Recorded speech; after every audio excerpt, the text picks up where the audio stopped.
So this is the time. It's pretty much all the way black. You see the blood moon early in the morning. I didn't stay up for it, obviously. I went to sleep, but I was able to catch it beforehand. I've got my tensor rings. You see them right there. So I had this dream last night. It was right around the full moon time. That first I was inside a giant, like a movie theater. It had the angle down slope, and most of the seats were in there, especially on the right side. This might be the election. I'm not sure now that I'm looking at the way it was set up. But on the left side, there was caves.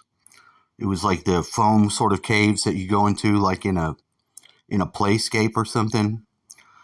And when you come out, you could come out, and there was some seats before it in a space, and then there was some seats after it in a space. And when I came out, I went around the side, and I sat in the seat, and I fell backwards when I was trying to use my phone to take a picture.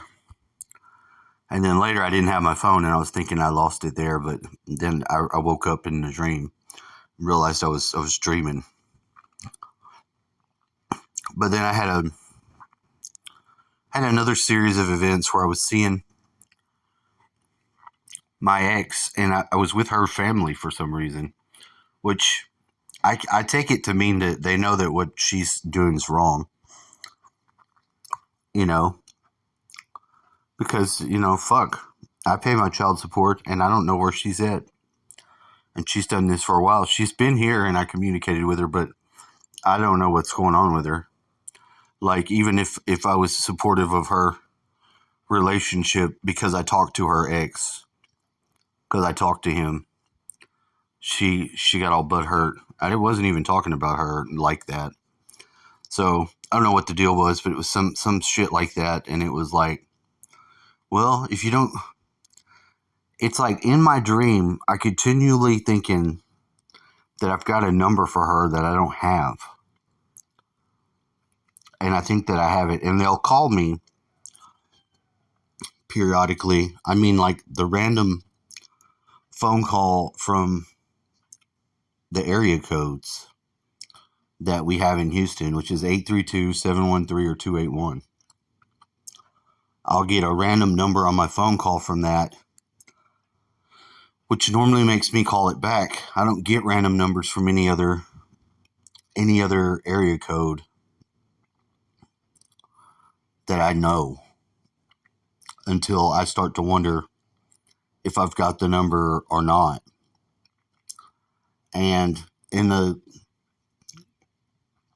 part of my mind that knows that I need to know or that I need the number, I don't have it. I can't get it off the other device. There's another phone that had it, and that other phone disappears. And then I ended up going to some weird job. Now, on this one, there was like a lady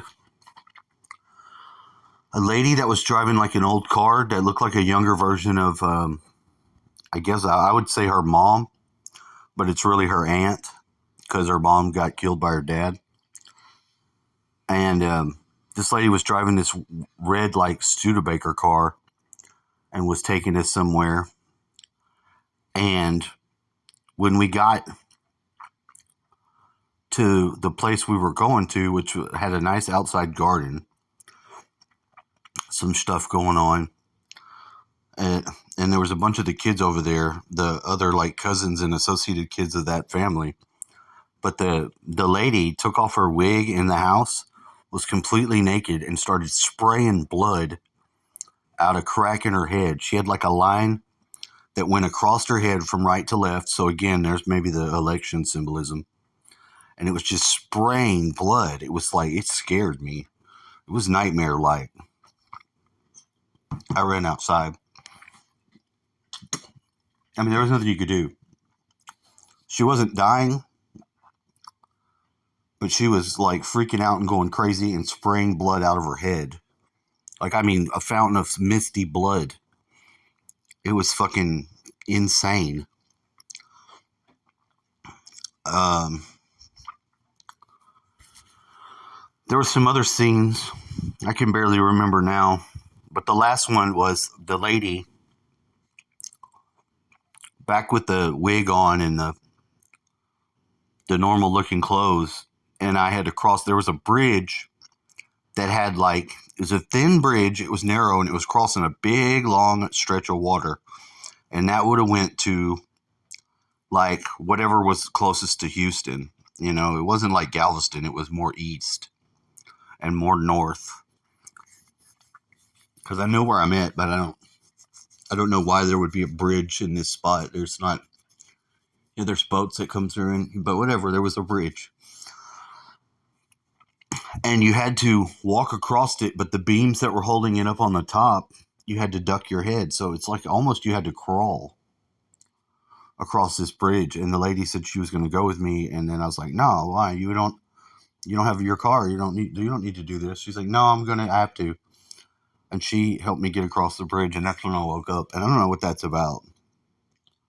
I don't know what it's about, but I'm still disturbed, obviously, because I have this missing in action family member and kids, and that continues to just disturb me. There's nothing because I don't get any closure from it, you know, and knowing that either, yeah, she's okay. I mean, once a year I call and ask the lady, and she'll message me and tell me, yeah, you know, and I send her the picture of my youngest son that I've got in with my pictures, and I say, you know, this is fucked up. This has been 5 years now. And I've been here the whole time. I've not been hiding. So it just goes to show you, it's just more shit that really disturbs you going on. And I don't know. I don't know if she's on something. She was on heroin for a while. We both had an addiction problem with that, and we'd gotten off of it. I never got back on anything like that. I don't know why we did the drugs that we did when we did it, but we were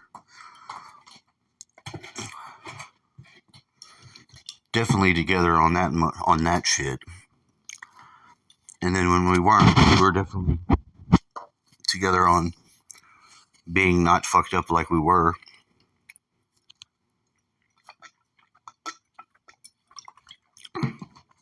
So I guess there's anyone's guess as to which problem it could be. Yeah, I don't know. I don't know. I listened to her the way she was talking to that guy, and I would have never wanted to do anything with any woman talking to a man the way that she was talking to that guy.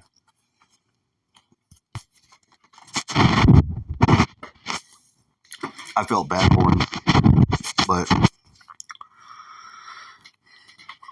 it was after that I talked to him, and I had to let him just know the couple of things that would be important for him to know and not get in a bad problem with her. But it wasn't out of meanness. I didn't say anything bad about her. So I don't know. What can you do with people that are really fucked up in MK Ultra? What can you do with them when they've got a program to? They have one of them called Honey Badger, which is where the girl will produce sons and daughters for somebody and then steal them away from them. That's the Honey Badger. So it seems like she's got that one going on. And then there's MK Ultra's Naomi. Naomi will have you sleepwalk around the house and sleep with people in the different rooms. Oh yeah, that's one. So welcome to America. Don't forget to get out there and vote, y'all.